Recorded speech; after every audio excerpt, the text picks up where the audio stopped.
알고와 4월 11일 알고뉴스 시작하겠습니다. 촬영 시각은 10일 오후 11시 30분입니다. 트럼프만 봅니다. MSTR발 매도 폭탄? 자, 그래프 보시면 아시겠지만 4월 들어서 상승도 하락도 다 트럼프가 만들었습니다. 먼저 하락이 나온 건요. 상호관세, 예상을 치를 뛰없는 상호관세를 발표하면서 하락이 나타났고요. 그럭저럭 그래도 비트코인 같은 경우에는 8만 달러 초반대를 유지를 하고 있다가요.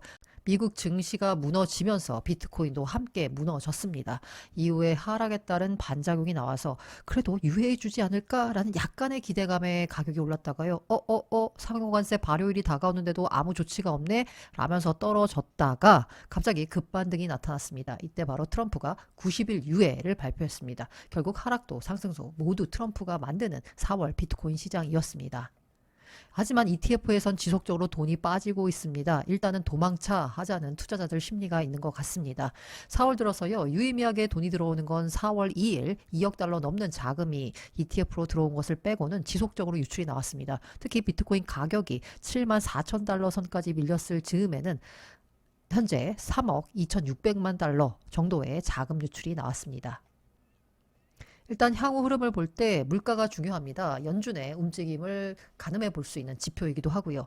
10일 날 발표된 3월 CPI 예상치를 밑돌았습니다. 물가가 아직까지는 괜찮다라고 봐도 좋을 것 같습니다. 사실 관세 폭탄에 물가 상승을 우려하는 전문가들이 많았습니다. 그런데 이에 대해서 트럼프는 전혀 걱정하지 않는 듯한 모양새이거든요. 물가가 예상치를 하회했다는 발표가 나오자 트럼프는 트루스 소셜에 인플레이션 is down 이라면서 이것을 마치 자신의 치적인 양 올렸습니다. 그렇다면 트럼프는 왜 관세발 물가 상승을 걱정하지 않는 걸까요? 그건 바로 일기 경험 때문입니다. 사실 트럼프발 인플레이션 우려 퍼지고 있지만 2019년 중국을 대상으로 관세 전쟁을 벌였을 때 분기 물가 상승률이 1% 중후반대를 기록했습니다. 물가가 안정적이었다라는 의미죠. 그래서 일각에서는 관세 전쟁이 인플레가 아니라 지속적인 물가 하락을 뜻하는 디플레이션을 유발할 것이라는 주장도 나옵니다. 구매력이 약화되면서 아예 물가가 둔화된다는 거죠. 이렇게 물가까지 안정적인데 그리고 관세로 인한 물가 상승을 걱정하지 않는데도 불구하고 트럼프는 왜 90일 유예를 발표했을까요? 자, 보시는 그래프는 바로 10년물 국채 금리입니다. 올 들어서 국채 금리가 꾸준히 떨어집니다. 10년물 국채 금리는 미국의 지표 금리 역할을 하고 있는데요. 지속적으로 떨어지는 모양새를 보였던 국채 금리가 갑자기 이렇게 튀어오릅니다. 그러면서 일시적으로 4.5선에 도달하기도 하는데요. 이게 바로 이 국채 금리가 트럼프가 90일 유예로 관세 전쟁에서 한 발 물러서는 모습을 보인 이유다라는 분석이 많습니다. 바로 국채 발작을 의식했기 때문에 관세를 90일 유예한 건데요. 증시가 폭락했는데도 장기물 국채 금리가 이상 급등했습니다. 4월 9일 오전 상호관세가 발효되자 앞서 보여드린 대로 10년물 국채 금리가 4.5%로 올랐습니다.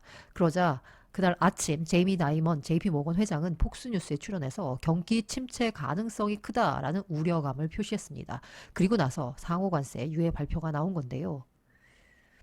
이 보통의 경우에는 사실 주식시장이 급락하면 미국 국채가 피난처 역할을 합니다. 그러니까 매수가 몰려서 가격은 오르고 금리 내립니다. 채권의 경우에는 가격과 금리가 반대로 움직인다라고 보시면 됩니다. 그런데 이번에는요. 증시 급락과 국채 매도가 나오면서 국채 금리가 급등하는 현상이 빚어졌습니다. 이러니까 트럼프도 당황하고 한 발 물러선 게 아니냐라는 분석인데요. 실제로 트럼프가 관세 조정 후에 질의응답에서 채권 시장을 지켜보고 있었다. 채권 시장은 까다롭지만 아름답다. 어젯밤 사람들이 약간 불안해하는 것을 봤다라고 말했습니다. 그간 증시가 폭락했을 때도 눈 하나 깜짝 않던 트럼프가 채권 시장, 채권 금리 급등에 대해서는 채권 시장 지켜보고 있었다라고 얘기한 거죠.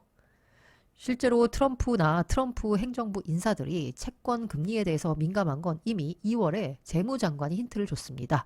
국채 세일즈맨이라는 별명이 붙을 정도로 스캇 베센트가 국채에 관련돼서 열심히 약을 팔고 있는데요. 2월 달에 한 얘기가 뭐냐면 트럼프는 기준금리가 아닌 10년물 국채 수익률을 보고 있다라는 겁니다. 자, 대통령과 자신이 차입 비용을 끌어내리기 위해 초점을 맞추고 있는 것은 연방준비제도 페드의 하루짜리 정책금리가 아니라 10년물 국채금리다라는 겁니다. 왜? 그러면서 트럼프가 관세 전쟁 같은 걸 일으키면서 사실 침체 분위기를 조성하고 있잖아요. 그 이유가 뭐다? 바로 국채 금리를 낮추기 위해서다.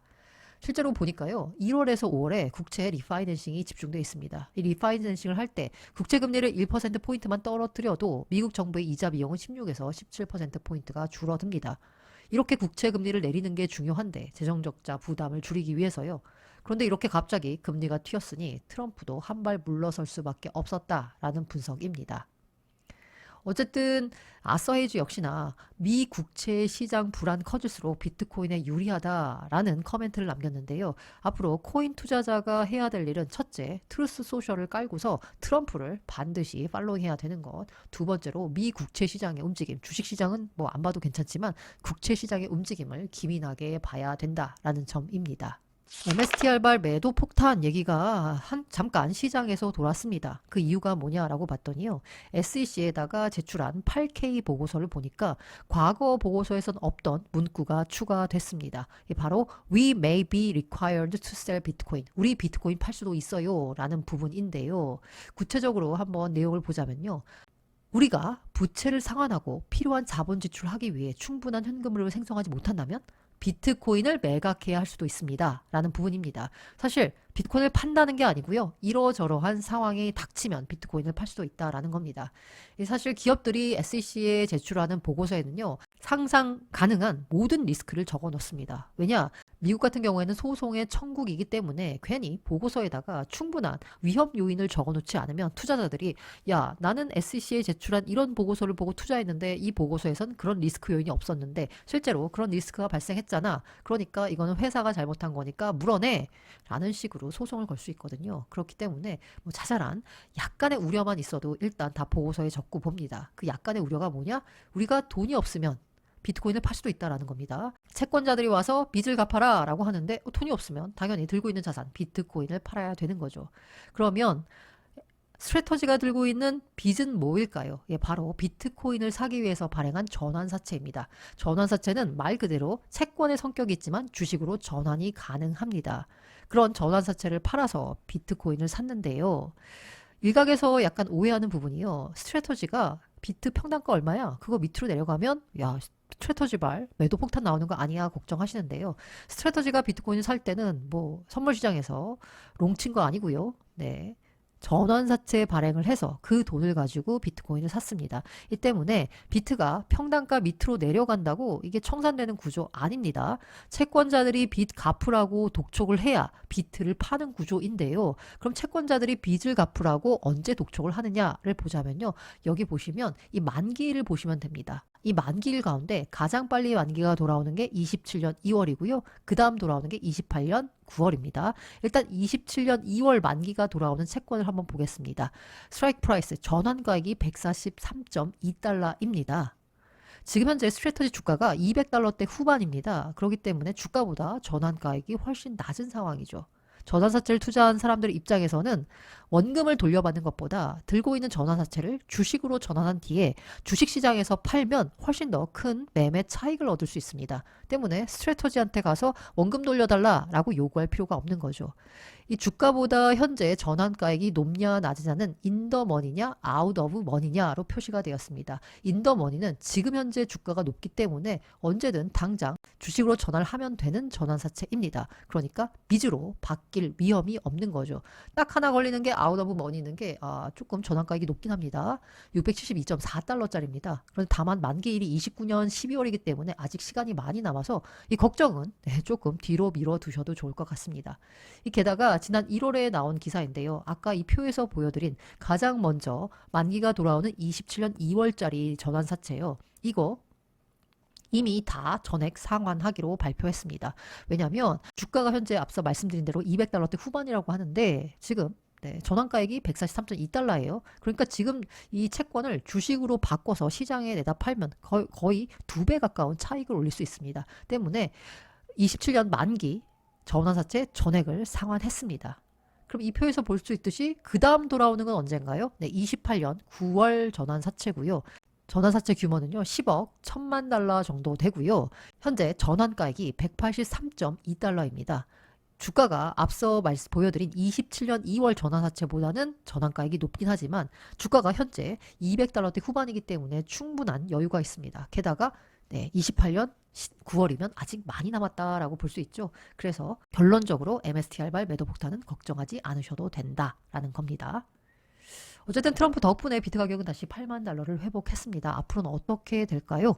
온체인 데이터 관점에서 박별 애널리스트와 함께 살펴봤습니다. 지속 가능한 알고란을 위해서 멤버십, 슈퍼챗, PPL 웰컴입니다. 열님, 오늘 갖고 온 주제는 하락장 시작인가요? 였었는데 간밤에 트럼프가 완전히 상황을 전세에 역전시켰습니다. 이게 그야말로 찐반일까? 아니면 그냥 워낙 많이 떨어졌었는데 트럼프가 한마디 해주니까 기술적 반등까지 겹치면서 특히나 이제 숏스퀴즈 얘기하시는 분들 많더라고요. 이렇게 큰 폭으로 오른 데는 어떻게 될까? 향후 시장, 그래 오늘은 웃었지만 내일과 다음 달은 어떻게 될지 궁금합니다. 온체인 데이터로 짚어주시겠다라고 하는데요. 일단 어떤 얘기 갖고 오십니까? 네, 말씀하신 것처럼 그 원래는 그러니까 제가 이제 하락장을 좀 대비해서 우리가 어떤 마음가짐을 하면 좋을까 이런 걸 준비했고, 지금 사진 보시면 이제 원래는 이게 그 자유의 날 이거를 관세를 발표했지 않습니까?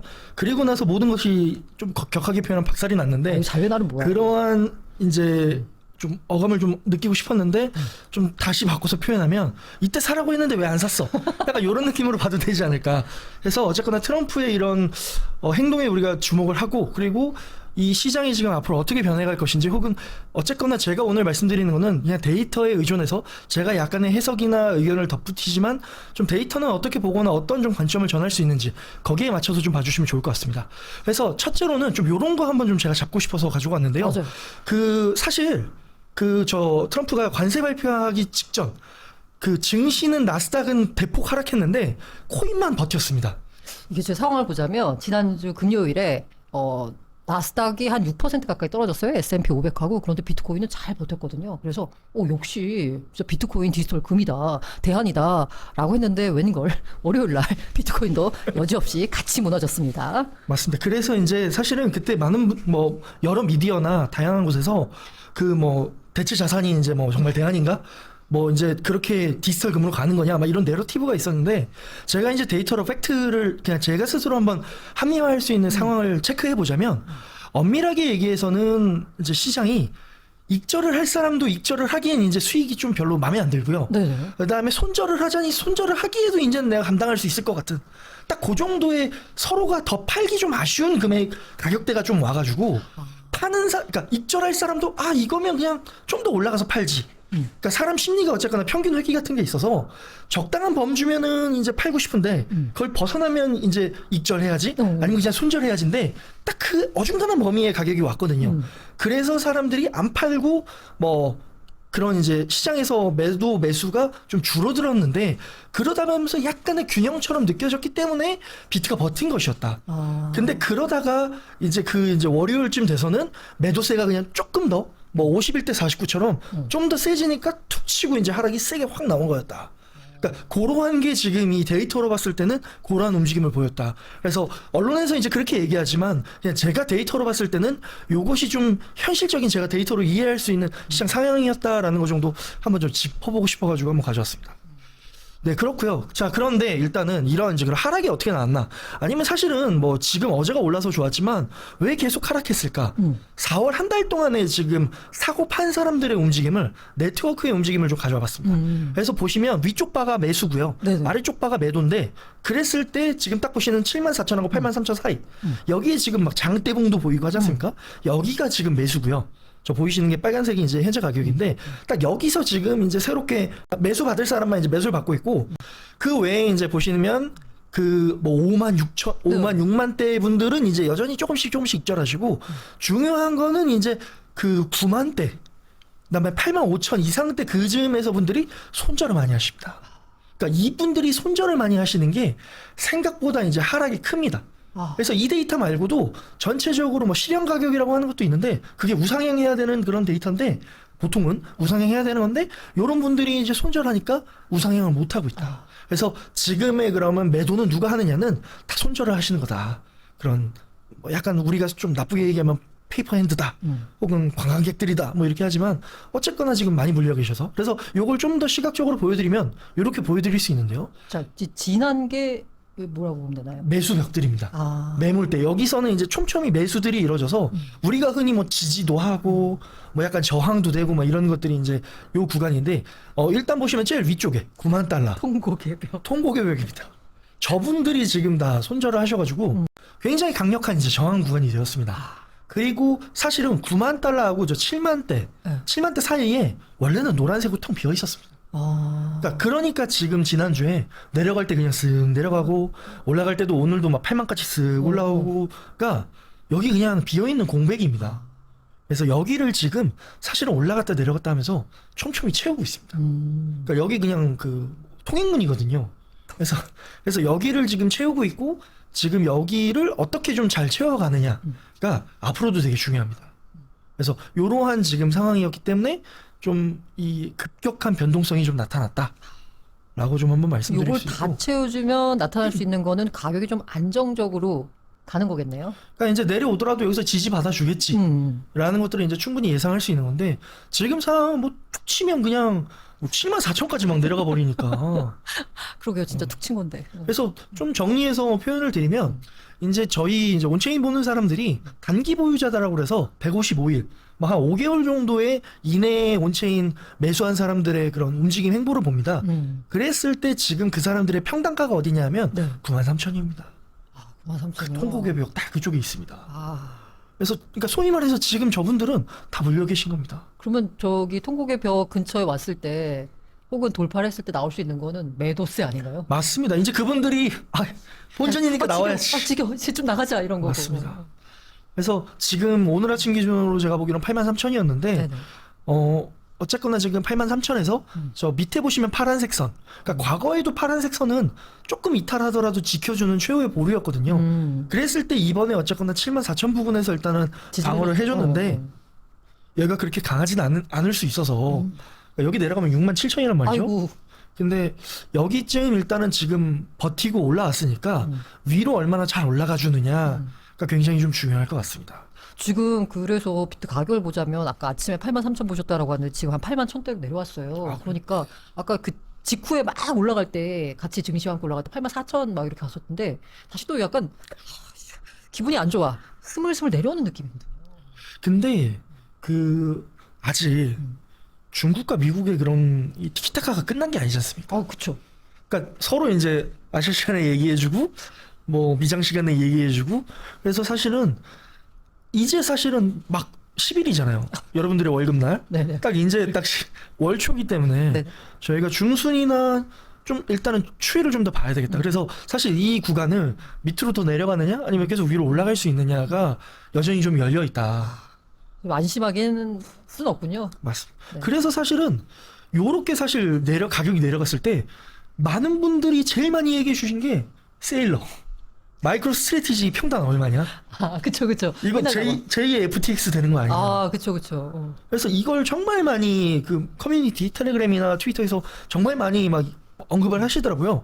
그래서 이제 뭐 평단은 많이 아시겠지만 67,000으로 이제 알고 계시니까 조금 특이한 거 이제 혹시 주식을 또 하시는 분들도 굉장히 많으셔서 주가로 보자. 네, 그냥 요렇게 한번 가져와 봤는데 요 155일이란 게 아까 얘기했던 단기 보유자. 그러니까 저희 그 단기 보유자 할 때 155일로 기준으로 보기 때문에 이렇게 기준으로 갖고 왔는데 그랬을 때 현재 주가가 311달러가 딱 기준선입니다. 근데 오늘 아침 제가 딱 봤을 때 298달러로 조가했거든요. 그렇기 때문에 지금 살짝 못 미친다. 그러니까 이게 또 약간 저항으로 갈 수 있겠죠.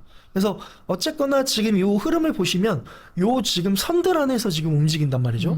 그러니까 요 범주 안에서 움직여지는데 그랬을 때 지금 요 155일을 다시 딛고 올라갈 것이냐가 굉장히 또 중요한 포인트일 수 있다. 그러니까 어쨌거나 떨어지면 또 가격 떨어지고 그 뭐 회사 주가 안 좋아지면서 악순환 뭐 이런 거 일어나는 거를 아니냐? 예방하기 위해서라면 사실은 지금 올라가는 게 중요하고 그랬을 때 어쨌거나 지금은 뭐 지금 기준으로 311달러 여기를 지금 탈환하는 게 굉장히 중요할 수 있다. 라고 이렇게 한번 말씀드립니다. 지금 현재 295달러 정도 되고요. 또 어제 정도였나 커뮤니티에 많이 돌았던 게 마이크로 스트래터지가 이제 SEC에 보고서를 제출했는데 보고서에 지난 분기에는 없었던 비트코인 팔 수도 있다라는 내용이 들어가서 다들 약간 마이크로 스트래터지가 비트코인 파는 거 아니야? 의존하는 거 아닙니까 이거? 라고 걱정을 하셨는데요. 일단 SEC에 제출하는 기업의 보고서에는 가능한 뭐 일어날 수 있는 모든 시나리오를 다 집어넣습니다. 왜냐하면 이게 투자자 소송이 워낙 많은 나라라서 이 보고서에 뭔가 그런 리스크 요인에 대해서 꼼꼼히 넣어놓지 않으면 나중에 소송의 빌미가 될 수 있거든요. 그래서 모든 내용을 꼼꼼히 넣어놨다라고 보시면 될 것 같고요. 그리고 제가 판단하기에 팔길 걱정 안 하셔도 되는 이유가 일단 만기가 돌아오는 회사채가 제가 알기로 올해는 없고요. 그다음에 이후에 있는 최근에 가장 나왔던 게 2027년에 만기 회사채를 전액 상환했습니다. 그래서 투자자들한테 이거 상환해 줄 테니까 주식으로 바꾸든지 전환사채를 아니면 우리가 돈으로 줄게라고 했는데 누가 돈으로 받겠어요? 주식으로 받겠지. 왜냐하면 당시 전환가액이 훨씬 더 낮은 $100 언저리에서 형성돼 있었기 때문에 다 전환해서 지금 회사채 상환은 끝난 거고요. 지금 지금보다도 아마 더 낮게 발행됐을 거예요. 한 200 몇 달러. 그래도 약간 고점에 발행된 만기 회사채는 30년인가? 상당히 뒤에 있기 때문에 지금 걱정할 필요는 없고요. 또 팔 수 있다는 거지.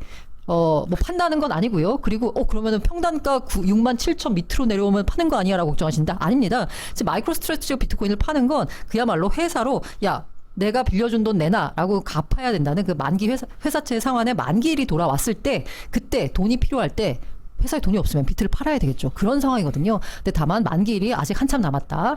두 번째는 비트 가격이 67,000 평단가 밑으로 내려와도 마이크로스트래터지가 뭐 청산당한다 이런 얘기 있더라고요. 그런 거 아닙니다. 마이크로스트래터지는 주식을 팔아서 빚을 내가지고 비트코인을 산 거지 비트코인 선물 매매를 한 걸 아니라는 점 다시 말씀드리겠습니다. 제가 이제 봤을 때는 한 2만 3만 정도까지는 괜찮지 않냐. 2만 3만. 네. 사실 가격은 별로 문제가 안 돼요. 다만 이 주가가 문제거든요. 비트 가격이 떨어져서 마이크로스트래터지 주가 떨어지고 그 마이크로스트래터지 주가 떨어지니까 또 걱정돼서 비트 떨어지고 또 마이크로스트래터지 떨어지고 그래서 주가가 사실 그 일종의 매도의 트리거 포인트가 될 텐데요. 지금 걱정 안 하셔도 된다. 네. 네, 그래서 요거와 더불어서 또 이제 그런 얘기 걱정을 하시더라고요. 채굴자들은 괜찮나? 그러니까 여러분들이 모든 걱정이 갑자기 모든 게 생기면서 하락을 하니까 그냥 내 걱정하세요. 네. 네, 그래서 한번 채굴자도 제가 한번 살펴봤습니다. 그러니까 채굴자에 보면 요 빨간색 보면은 이제 비트코인 가격인데요.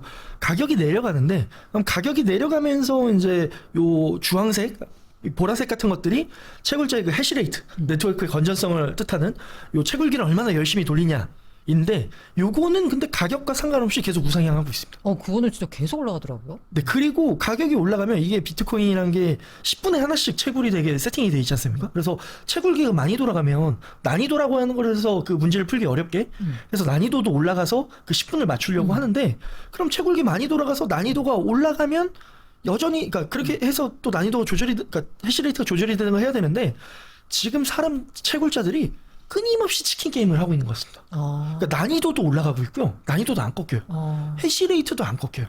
보통은 이럴 때 해시레이트도 좀 뚝 끊어주면서 어디 청산나는 좀 채굴기 끈 곳도 있구나. 그러면 많은 분들이 생각하는 어디 채굴자 좀 문제가 있나 보다. 약간 이런 이제 생각도 좀 그럴싸한데? 라고 생각하는데 요것만 보시면은 이제 정말 채굴자들은 건강하다. 살짝 궁금한 게 이 채굴기 그 채굴 원가가 얼마예요? 지금? 제가 그건 뒤에 살짝 담았는데 네. 그건 조금 뒤에다 말씀드리고 네, 알겠습니다. 그러니까 제가 여기서 조금만 첨언하고 싶은 거를 좀 말씀을 드리면 그러니까 요것만 보시면은 이제 채굴이 건강하다라고 느낄 수 있는데 사실은 미국 쪽에서는 요새 AI 쪽으로 에너지 그러니까 그 돌리는 게 훨씬 더 효율이다 하면서 그러니까 큰 마라톤이나 이런 데들은 계속 확장을 하고 있고요. 작은 데들은 피벗을 좀 하려고 하고 있습니다. 그러면서 미국 쪽은 이제 좀 약간 그 큰 쪽이 계속 대마불사처럼 그렇게 가는 경향이 있고 그다음에 전체 글로벌로 봤을 때는 중국과 미국의 싸움에서 미국이 좀 더 가져가는 그러한 또 채굴자 간들의 기업들 간에 조금 경쟁이 있는 것 같다라는 정도 한번 말씀드릴 수 있을 것 같습니다. 그리고 말씀 주신 거 이제 채굴 비용 관련해서 네. 그러니까 사실은 엄밀하게 얘기해서 저도 솔직히 비용이 얼마인지는 정확하게 말씀드리기 잘 모르겠습니다. 다들 주장하는 거죠. 네, 근데 제가 이제 그러니까 그런 질문 주셨을 때 우리 일반 사람들이 좀 쉽게 할 수 있는 거 없을까? 라고 했을 때 난이도라는 것을 좀 예측을 하면 난이도를 통해서 채굴 비용을 예상해 볼 수 있지 않을까? 왜냐면 조금 전에 말씀드린 것처럼 어쨌거나 해시레이트가 올리고 하려면 에너지 많이 써야 되고 장비 많이 돌려야 되고 하지 않습니까? 그럼 그것이 또 난이도가 올라가는 것이고 난이도를 통해서 채굴 단가를 이제 계산해 본다라고 하는 좀 공식이 이렇게 있는데 그냥 간단하게 말씀드리면 요런 표가 있는데 모델링이 있는데 요게 이제 그 글래스노드의 이 마이너만 전문적으로 연구하는 분의 그런 하나의 공식인데 딱 보시면 그 가장 위에 이제 반감기에 어우러진 선을 따라가면 지금 최근에는 생산 단가가 81,000달러입니다. 81,000달러. 네. 근데 이제 보통 이게 반감기 이후에 이제 나오는 그런 가격에 따라서는 81,000달러가 높은 이제 기준이고요. 근데 이제 기존에 이제 효율적인 평균적인 기계를 썼을 땐 57,000달러 정도가 지금 기준에서는 딱 생산 단가입니다. 뭐 아주 많이 남았네. 네. 그리고 정말로 고성능 최신 기계 뭐 S21인가 뭐 요런 이제 NT21인가 뭐 그 저 갑자기 기계 이름 생각이 안 나는데 그런 최신의 기계들을 쓰면 이제 4만 달러까지도 예상을 해볼 수 있다. 그러면 뭐 아주 여유 있네요, 채굴 회사는. 맞습니다. 그래서 말씀하신 것처럼 여기 지금 차트를 보시면 녹색 선들 보면 여기 구간에 거치거든요. 그래서 정말 막 비트 2만 갈 거야 뭐 이런 분도 계시거든요. 아, 맞아. 블룸버그 마이크 맥클론 10,000달러 얘기했습니다. 그래서 그런 분들의 이제 이걸 봤을 때 제가 생각했을 때 지금 채굴 상황에서는 4만 정도가 바텀이 아닐까?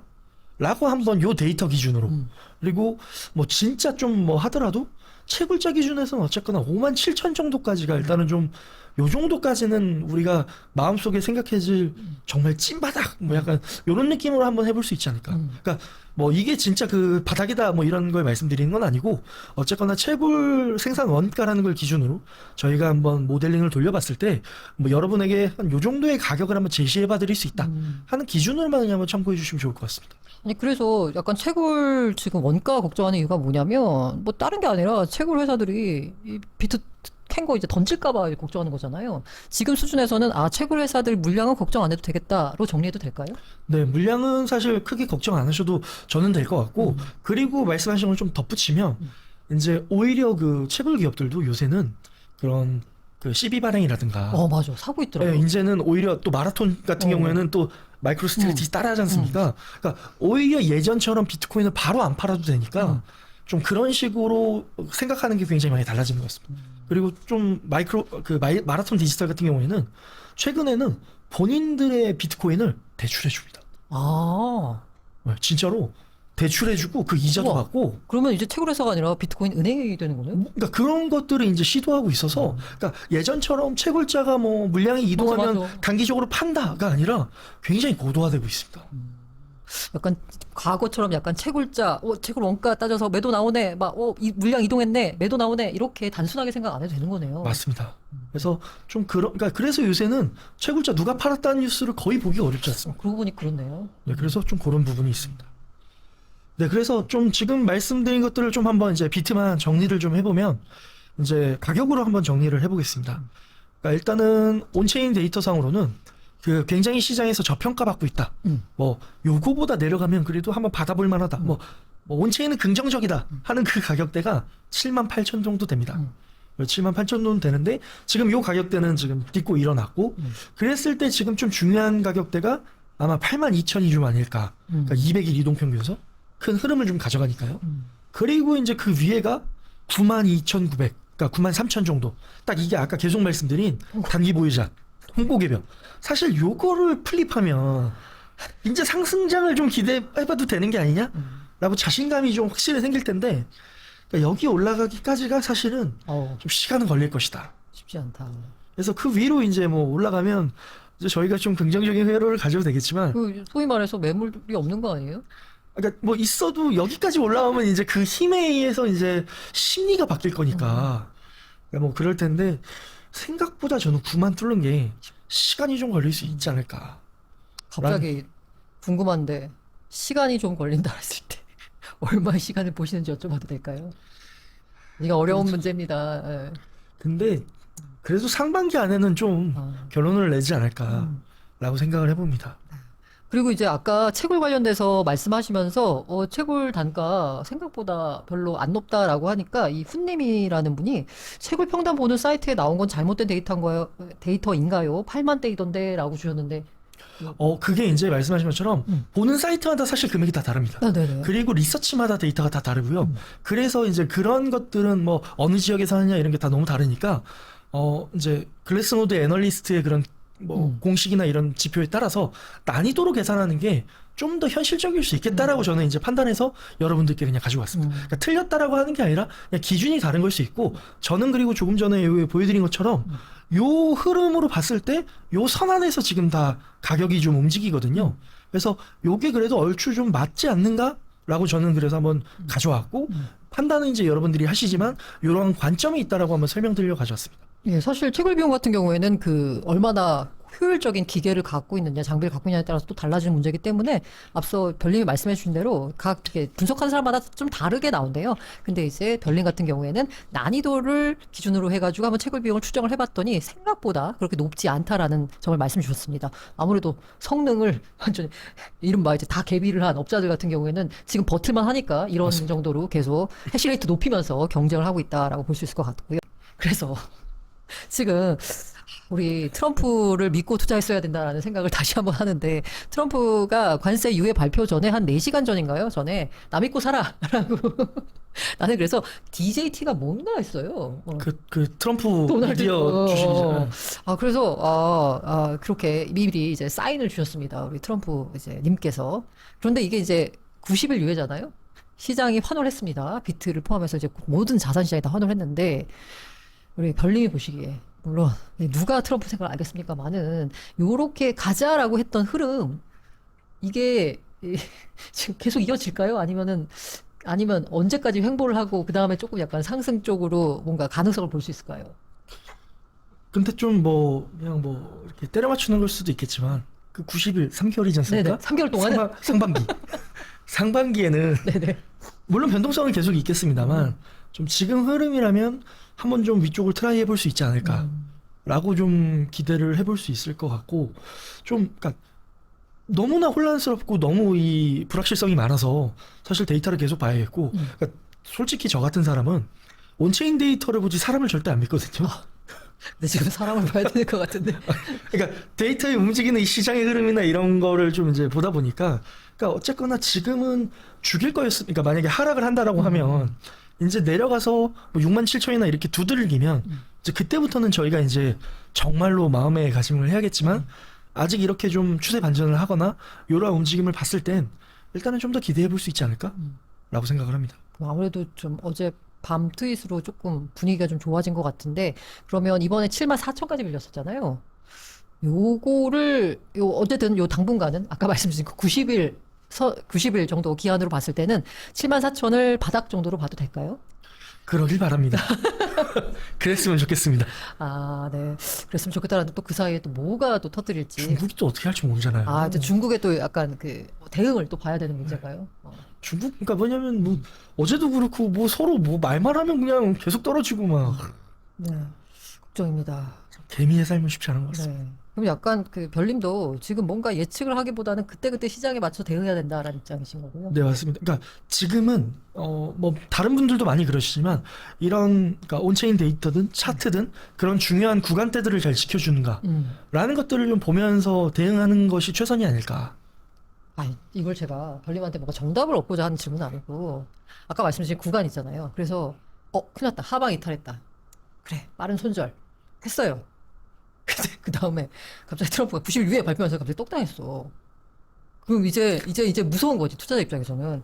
야, 이제 손절하고 내 원금 지키는 게 중요하다 그래서 여기서 잘랐는데 갑자기 이런 일이 나네? 그 이제 다음번에는 트라우마가 있어가지고 손절을 못 해요. 근데 그땐 또 밀려. 이런 상황이 펼쳐지거든요. 이런 상황에서 우리 어떻게 대응해요? 근데 그거는 그 본인의 시나리오지 않겠습니까?